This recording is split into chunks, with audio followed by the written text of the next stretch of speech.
पीक विम्यासंदर्भात पीक पाहणी संदर्भात एक अतिशय महत्त्वाचा जी.आर. हा 3 ऑगस्ट 2026ला प्रसिद्ध करण्यात आलेला आहे. ॲग्रिस्टेक योजनेतील डिजिटल क्रॉप सर्वे म्हणजेच DCSMH अंमलबजावणीच्या कार्यपद्धतीत सुधारणा करण्याबाबतचा हा महत्त्वपूर्ण शासन निर्णय हा 3 ऑगस्ट 2026ला प्रसिद्ध करण्यात आलेला आहे. नेमका हा शासन निर्णय काय आहे या संदर्भातील महत्त्वाचे अपडेट आपण आजच्या या व्हिडिओमधून डिटेलमध्ये पाहणार आहोत. त्यामुळे व्हिडिओ स्किप न करता शेवटपर्यंत पाहायचा. चॅनलवर पहिल्यांदा आला असेल तर अशाच महत्त्वाच्या आणि गव्हर्नमेंटच्या नवीन अपडेटसाठी चॅनल सबस्क्राईब करून शेजारील बेल आयकॉन सुद्धा ऑन करून ठेवा, म्हणजे असेच महत्त्वपूर्ण अपडेट तुमच्यापर्यंत रेग्युलर पोहोचत राहतील. तर नमस्कार, मी पूनम आणि तुम्ही पाहताय पुन्हा एक नवीन अपडेट. तर बघा काय सांगितलं आहे. राज्यामध्ये ॲग्रिस्टेक योजना राबवण्याच्या अनुषंगाने या संदर्भातील शासन निर्णय काढलेला आहे. याद्वारे डिजिटल क्रॉप सर्वेसह इतर घटकांच्या अंमलबजावणीस मान्यता देण्यात आलेली आहे. तसेच केंद्र शासनाच्या डिजिटल ॲग्रिकल्चरल मिशन अंतर्गत सेंट्रल डिजिटल क्रॉप सर्वे म्हणजेच DCSMH ही प्रणाली अधिक पारदर्शक, अचूक व तंत्रज्ञानाधारित करण्यासाठी विकसित करण्यात आलेले आहे. या प्रणालीशी सुसंगतता राखण्यासाठी महसूल व वन विभागाने येथील दिनांक 15 जुलै 2026च्या शासन निर्णयानुसार महाराष्ट्र जमीन महसूल अधिकारी अभिलेखा व नोंदवह्य नियम 1971 मधील नियम 29 व 30 मध्ये कायदेशीर सुधारणा करून तसेच जमाबंदी आयुक्त पुणे यांनी या संदर्भातील पीक पाहणी नोंदणीच्या कार्यपद्धतीमध्ये सुधारणा करण्याचा प्रस्ताव सादर केलेला आहे.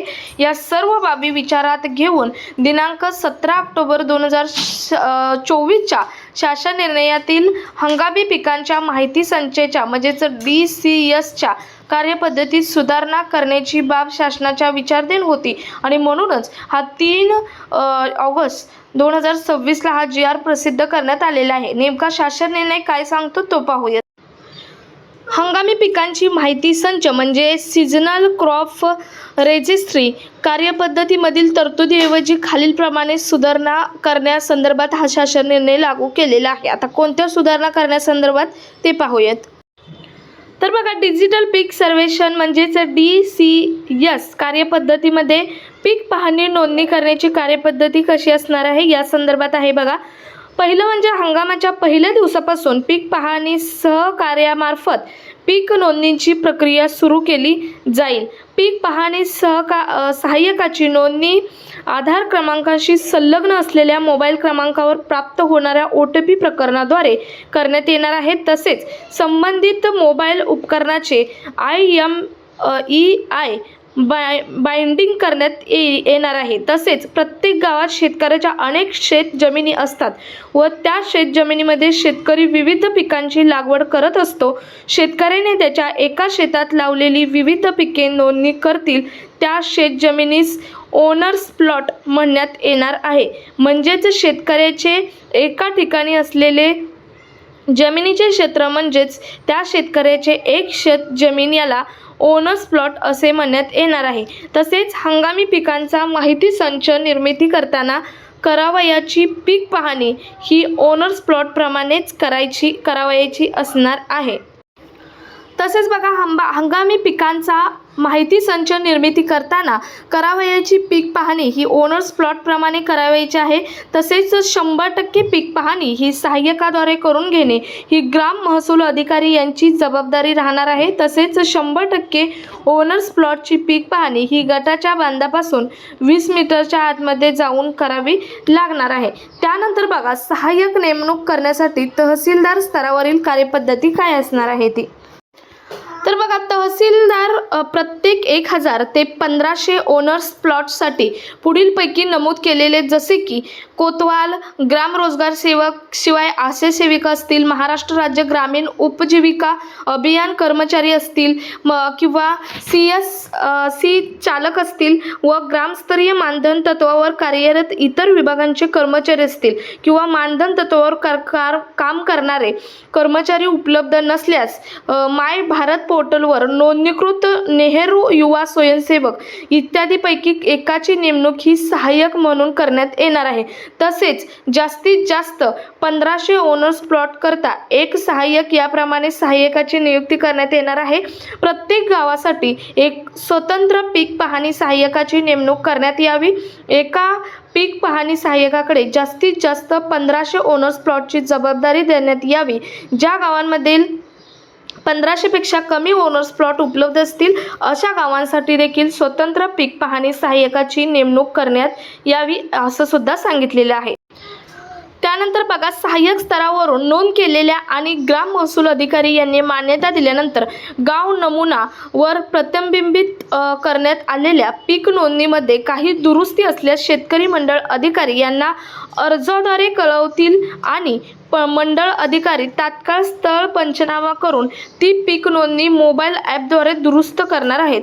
तसेच सहाय्यक स्तरावरून नोंद करण्यात आलेली ई पीक पाहणी ग्राम महसूल अधिकारी यांनी नामंजूर केलेली असता पुन्हा सहाय्यकांना मोबाईल ॲपद्वारे ती पीक पाहणी उपलब्ध करून देण्यात येणार आहे किंवा होणार आहे। मंडळ अधिकारी मोबाईल ॲपद्वारे व्हेरिफिकेशन म्हणून लॉग इन करतील। त्यानंतर ग्राम महसूल अधिकारी यांनी दोनदा नाकारलेल्या सर्व पीक नोंदीची पडताळणी करून मंडळ अधिकारी स्वतः मोबाईल ॲपद्वारे पीक नोंद करून घेणार आहेत। तसेच बघा, सहाय्यकाची जबाबदारी काय असणार आहे तर हंगामाच्या पहिल्या दिवसापासून पीक पाहणी सहकार्यामार्फत पीक नोंदणीची प्रक्रिया सुरू करतील। तसेच गावातील 100% ओनर्स प्लॉटची पीक पाहणी ही केवळ सहाय्यक यांनी करावयाची आहे। तसेच सहाय्यक स्तरावरून नोंदवण्यात आलेल्या नोंदीची 100% पडताळणी ग्राम महसूल अधिकारी यांच्यामार्फत करण्यात येईल। सहाय्यक स्तरावरून नोंद केलेल्या आणि ग्राम महसूल अधिकारी यांनी मान्यता दिल्यानंतर गाव नमुना 12 वर प्रतिबिंबित करण्यात आलेल्या पीक नोंदीमध्ये काही दुरुस्ती असल्यास शेतकरी मंडळ अधिकारी यांना अर्जाद्वारे कळवण्यात येणार आहे आणि मंडळ अधिकारी तात्काळ स्थळ पंचनामा ती पीक नोंदणी मोबाईल ॲपद्वारे दुरुस्त करणार आहेत। तसेच सहाय्यक स्तरावरून नोंद करण्यात आलेली ई पीक पाहणी ग्राम महसूल अधिकारी यांनी नामंजूर केली असता पुन्हा सहाय्यकांना मोबाईल ॲपद्वारे ऑनलाईन पीक नोंदणीसाठी उपलब्ध होणार आहे। तसेच मंडळ अधिकारी मोबाईल ॲपद्वारे व्हेरिफिकेशन म्हणून लॉग इन सुद्धा करणार आहेत। तसेच मंडळ अधिकारी मोबाईल ॲपद्वारे व्हेरिफिकेशन म्हणून लॉग इन करतील। ग्राम महसूल अधिकारी यांनी दोनदा नाकारलेली सर्व पीक नोंदीची पडताळणी आहे ती पडताळणी करून मंडळ अधिकारी स्वतः मोबाईल ॲपद्वारे पीक नोंदणी पुन्हा करून घेणार आहेत।